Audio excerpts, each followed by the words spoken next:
تلاوت کا شرف حاصل کیا سورہ نساء کی 59ویں آیت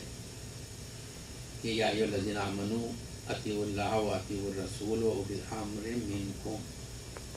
اے صاحبان ایمان اطاعت کرو اللہ کی، اطاعت کرو رسول کی اور صاحبان امر کی جو تمہارے درمیان ہیں۔ جب یہ آیت نازل ہوئی اور رسول اللہ نے مسجد میں اصحاب کے سامنے اس کی تلاوت فرمائی تو جابر ابن عبداللہ انصاری نے سوال کیا کہ یا رسول اللہ، ہم اللہ اور رسول سے تو واقف ہو گئے، مگر یہ صاحبان امر کون ہیں جن کی اطاعت کا ہمیں حکم دیا جا رہا ہے؟ رسول اللہ نے فرمایا کہ یہ میرے جانشین ہیں میرے بعد، اور ان میں پہلے علی ابن ابی طالب علیہ السلام ہیں، اور اس کے بعد ان کے بڑے صاحبزادے امام حسن، اور اس کے بعد ان کے دوسرے صاحبزادے امام حسین علیہ السلام، اور اس کے بعد امام حسین کے صاحبزادے علی ابن حسین علیہ السلام، اور اس کے بعد ان کے صاحبزادے محمد ابن علی ابن حسین علیہ السلام، اور اس کے بعد رسول اللہ نے فرمایا کہ جابر، اللہ تمہاری عمر اتنی طولانی کرے گا کہ تم میرے اس 5ویں فرزند سے ملاقات کر سکو گے۔ جب میرے 5ویں فرزند سے ملاقات کرنا تو میرا سلام پہنچانا۔ اور اس کے بعد دوسرے ائمہ کی کہ اسامی رسول اللہ نے سنائے، یہاں تک کہ ہمارے زمانے کے امام کا بھی ذکر فرمایا، اور اس کے بعد امام کی غیبت کا بھی ذکر ہوا، پھر غیبت کے فائدے بھی بیان ہوئے۔ مختصر یہ کہ 12 اماموں کی تفصیل رسول اللہ نے بیان فرمائی کہ یہ صاحبان امر ہیں۔ مسلمانوں میں جو سب سے اہم اختلاف ہوا وہ اسی اولی الامر کے تعلق سے ہوا۔ آج مسلمان 73 فرقوں میں جو تقسیم ہو گئے، اس کی سب سے بڑی اور سب سے اہم وجہ یہی ہے اولی الامر۔ انہوں نے اولی الامر کے انتخاب میں غلطی کی۔ رسول اللہ نے جو اولی الامر پیش کیے وہ معصوم بھی تھے، قرآن نے ان کی عصمت کی گواہی بھی دی، قرآن انہیں راسخون فی العلم کہتا ہے، اور وہ 12 ایسے ہیں کہ جن کی سیرت رسول اللہ کی سیرت سے ملتی ہوئی ہے، اور وہ 12 ایسے ہیں کہ ان کی اپنی سیرت بھی ایک دوسرے سے ملتی ہوئی ہے، مگر مسلمانوں نے ان اولی الامر کے بجائے کبھی تو بادشاہوں کو اولی الامر قرار دیا، کبھی اپنے منتخب کیے ہوئے نمائندوں کو اولی الامر قرار دیا، اور وہ جو خود گمراہی میں تھے، جنہیں ہدایت کی ضرورت تھی، ان کو اپنا اولی الامر قرار دیا، جبکہ رسول اللہ نے انہیں اولی الامر فرمایا تھا جسے قرآن کا ہم وزن اور ہم پلہ بیان فرمایا تھا کہ انی تارک فیکم الثقلین کتاب اللہ و عترت اہل بیتی وَإِن تَمَسَّكُمْ بِهِمَا لَن تَضِلُّوا بَعْدِي۔ اور رسول اللہ اس کی ضمانت دے کے گئے تھے کہ اگر ان سے تم متمسک رہو گے تو کبھی بھی تم گمراہ نہ ہوں گے، اور مسلمانوں نے ان کی رہنمائی کی جو گمراہ تھے اور ان سے ہدایت چاہی، تو نتیجہ یہ ہوا کہ مسلمان 73 فرقوں میں تقسیم ہو گئے۔ اب اسی آیت کریمہ پر اگر آپ غور کریں، ایک انسان، ایک مسلمان جو معمولی عقل رکھتا ہے وہ بھی اس نتیجے پہ پہنچتا ہے کہ جب اللہ تعالیٰ فرما رہا ہے اطیعوا اللہ، اللہ کی اطاعت کرو، وہ اطیعوا الرسول و اولی الامر منکم، 2 اطاعت کے کلمے ہیں اس میں، اطیعوا اللہ، اللہ کے ساتھ، اللہ کی اطاعت کے لیے قرآن ہے، کیونکہ اللہ کی اطاعت فزیکلی نہیں ہو سکتی، مگر اس کے بعد جو اطاعت کے 2 ہیں رسول اور اولی الامر، ان کی اطاعت دیکھ کے بھی کیجئے، ان کی زبان کی بھی اطاعت ہو، ان کی ذات کی بھی اطاعت ہو، ان کے حکم کی بھی اطاعت ہو، ان کے عمل کی بھی اطاعت ہو۔ تو یہ 2 قسم کے اطاعت، تو یہ معمولی عقل رکھنے والا بھی یہ سمجھتا ہے کہ اولی الامر رسول جیسا ہو، اگر اس کا کردار رسول سے مخالف ہوگا تو ہم کیسے رسول کی بھی اطاعت کر سکیں گے اور اولی الامر کی بھی اطاعت کر سکیں گے؟ اس کے لیے ضروری ہے کہ وہ ایسا ہو جیسے رسول تھے، اس کا علم ویسا ہو جیسے رسول کا علم تھا، اس کی عصمت ویسی ہو جیسے رسول کی عصمت تھی، اس کے اخلاق ویسے ہوں جیسے رسول کے اخلاق تھے، اس کی سیاست ویسی ہو جیسے رسول کی سیاست تھی، اس کی دیانت ایسی ہو جیسے رسول کی دیانت تھی۔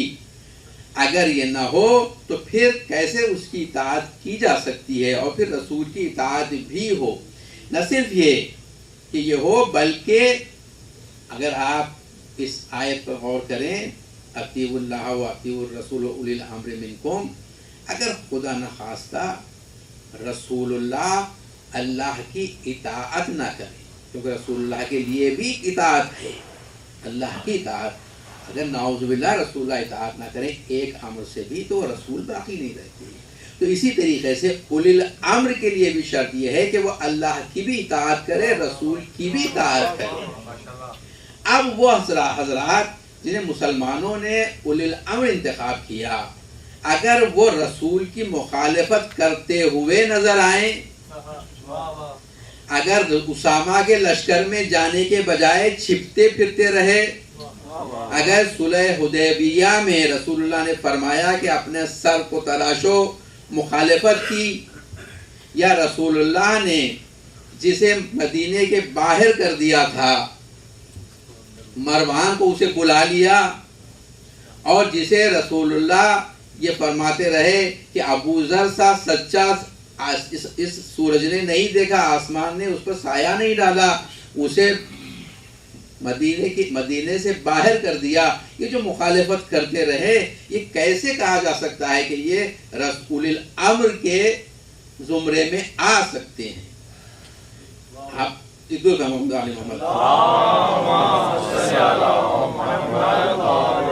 ان کا کردار دیکھیے، اور رسول اللہ نے جن اولی الامر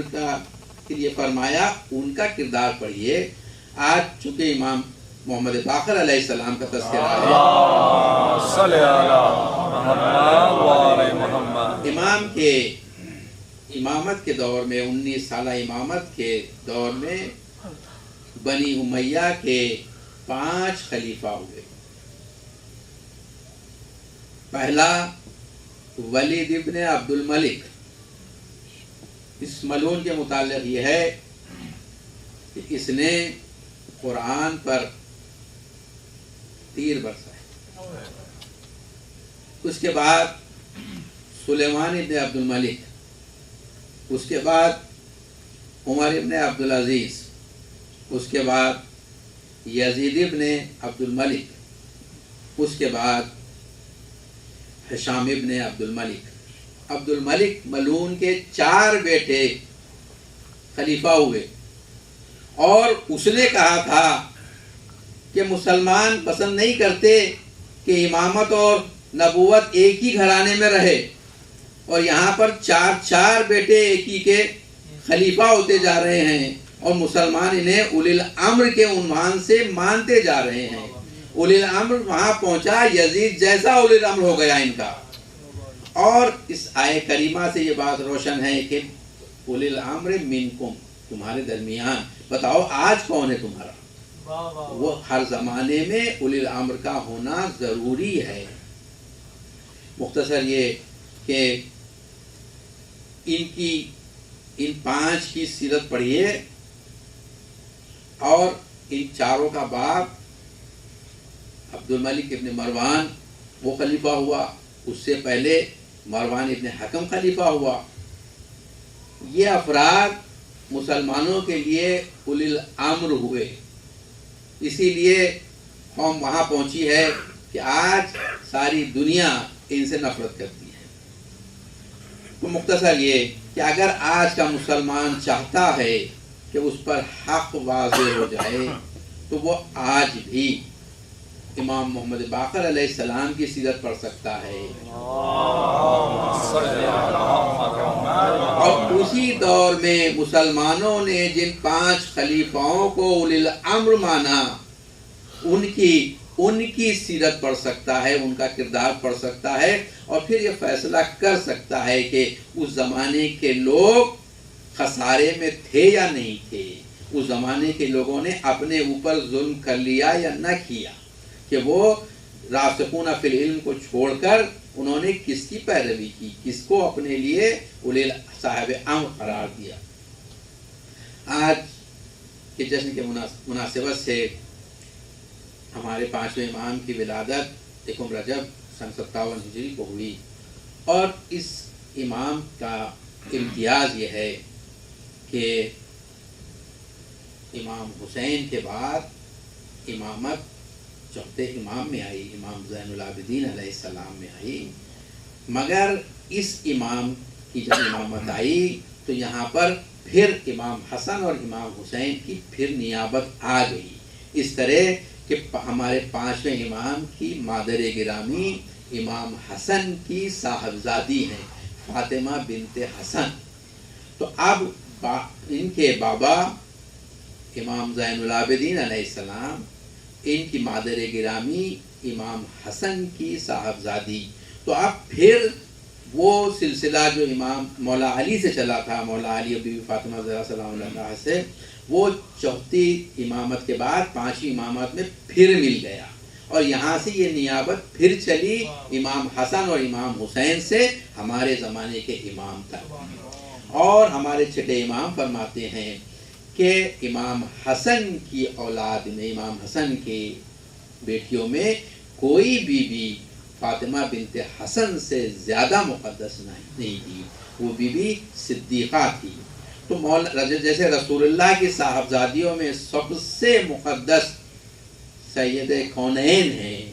اور مولا علی کی صاحبزادیوں میں سب سے مقدس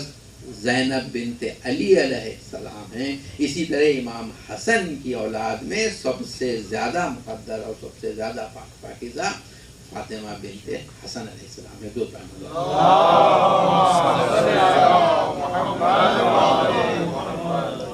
تو اس امام کی حیات طیبہ سے 2-3 واقعات امام کی معرفت میں ہمارے اضافے کی خاطر آپ کی خدمت پیش کرنا چاہتا ہوں، اور میرے بزرگ تو سنے ہوئے ہیں، اور نوجوانوں کے لیے میں ہمیشہ گفتگو کرتا ہوں۔ ابو بصیر بیان کرتے ہیں، امام کے صحاب میں سے ہیں 5 امام کے، اور اسے خود راوندی نے نقل کیا ہے کہ میں امام کی خدمت میں تھا، اور امام کے ساتھ مسجد نبی میں ہم داخل ہو رہے تھے، اور لوگ آ جا رہے تھے۔ امام نے مجھ سے فرمایا کہ ابو بصیر، ان لوگوں سے پوچھو کہ کیا وہ مجھے دیکھ رہے ہیں۔ امام ساتھ تھے، امام ان کے ساتھ تھے، اور لوگ آ جا رہے تھے مسجد میں، تو امام نے ابو بصیر سے کہا، تو ابو بصیر نے لوگوں سے پوچھنا شروع کیا وہیں سے کہ کیا تم لوگ ابو جعفر کو دیکھ رہے ہو؟ امام کی کنیت امام جعفر صادق علیہ السلام کے بابا ہیں۔ تو لوگ آ جا رہے تھے، اور امام ابو بصیر کے ساتھ کھڑے تھے، اور ابو بصیر لوگوں سے پوچھ رہے تھے کہ کیا تم امام کو دیکھ رہے ہو؟ لوگوں نے کہا کہ نہیں، ہم نے امام کو نہیں دیکھا، ہم نے امام کو نہیں دیکھا۔ جس سے پوچھ رہے تھے، ہم نے امام سے نہیں دیکھا۔ اتنے میں دور سے ابو ہارون مغفور آ رہے تھے، مغفور نابینا تھے، مغفور ان کی بینائی فوت ہو چکی تھی، وہ دور سے آ رہے تھے ابو ہارون۔ امام نے کہا کہ ابو بصیر، ابو ہارون سے پوچھو۔ اگر ہم ہوتے تو کہتے کہ مولا آنکھوں والوں کو نظر نہیں آ رہے ہیں آپ، تو میں نابینا سے کیا پوچھوں؟ مگر وہ چونکہ امام کی معرفت رکھتا تھا، وہ جانتا تھا کہ امام جو فرما رہے ہیں اس میں حکمت ہوتی ہے، الٹی حجت نہیں کی جا سکتی، تو اس نے فوراً ابو ہارون سے پوچھا کہ ابو ہارون، کیا تم نے ابو جعفر کو دیکھا ہے؟ وہ نابینا تھے، انہوں نے کہا کہ ہاں وہ کھڑے ہیں۔ اس نے کہا تم نے کیسے دیکھا؟ کہا کہ وہ جگمگاتا نور ہیں، میں انہیں دیکھ رہا ہوں۔ تو دیکھیے یہ چھوٹا سا واقعہ، معمولی سا واقعہ، مگر اس میں غور کیا جائے تو امام کی معرفت حاصل کرنے کے لیے کافی ہے کہ امام کا اختیار لوگوں کے آنکھوں پر، لوگوں کے اعضاء جوارے پر ہے، امام کا اختیار لوگوں کے دل و دماغ پر ہے، اور یہ کوئی ضروری نہیں کہ جس کی دو آنکھیں ہوں وہ امام کو دیکھ بھی سکے۔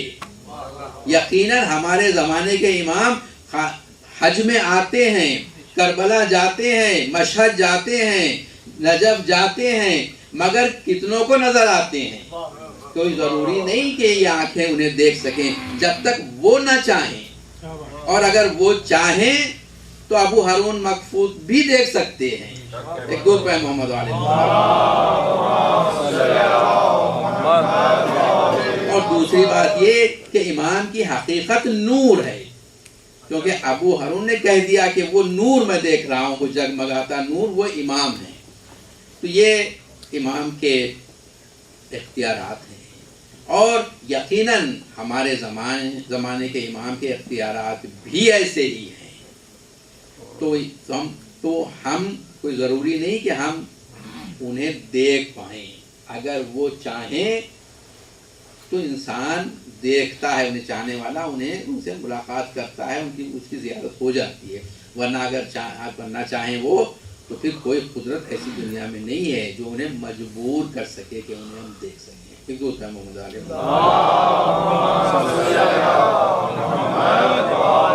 ایک اور واقعہ آپ کی خدمت میں پیش کروں، اسے بھی ابو بصیر ہی نے اس کے راوی ہیں، اور خود راوندی نے اسے بھی لکھا ہے۔ اور واقعہ یہ ہے کہ ابو بصیر کہتے ہیں میں امام کی خدمت میں بیٹھا ہوا تھا،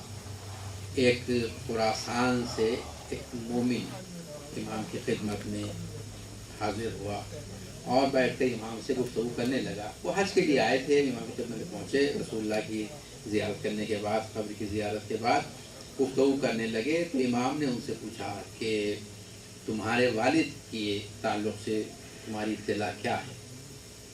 تو اس بندے نے کہا کہ مولا جب میں خراسان سے چلا تھا تو وہ ٹھیک تھے، صحت سے تھے، صحیح سالم تھے۔ امام نے فرمایا کہ ان کا انتقال ہو گیا۔ اس نے کہا انا للہ و انا الیہ راجعون۔ کہا کہ مولا کب انتقال ہوا؟ امام نے فرمایا کہ تم جب گرگان کے مقام پہ پہنچے تھے اس وقت ان کا انتقال ہو گیا۔ دیکھیے امام کا علم کیا ہے، امام کے اختیارات اتنے، امام کا تصرف کیسا ہے کہ یہ بندہ چلا ہے اپنے گھر سے امام کی ملاقات کے لیے یا حج کے لیے، جس طرح کے لیے،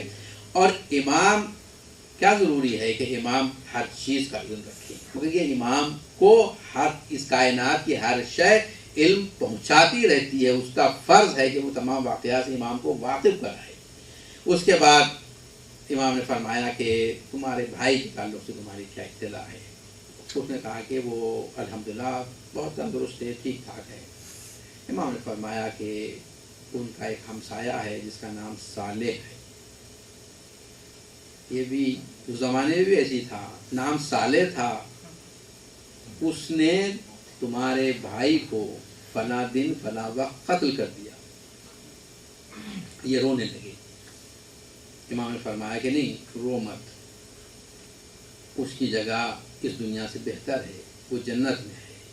اور اس فانی دنیا سے وہ اچھے مقام پر پہنچ گیا۔ تو امام نے یہ دو باتیں کہی، ایک باپ کے متعلق اور ایک بھائی کے متعلق۔ اس کے بعد اس بندے نے پوچھا کہ فرزند رسول، میں جب نکلا تھا میرا بیٹا شدید بیمار تھا اور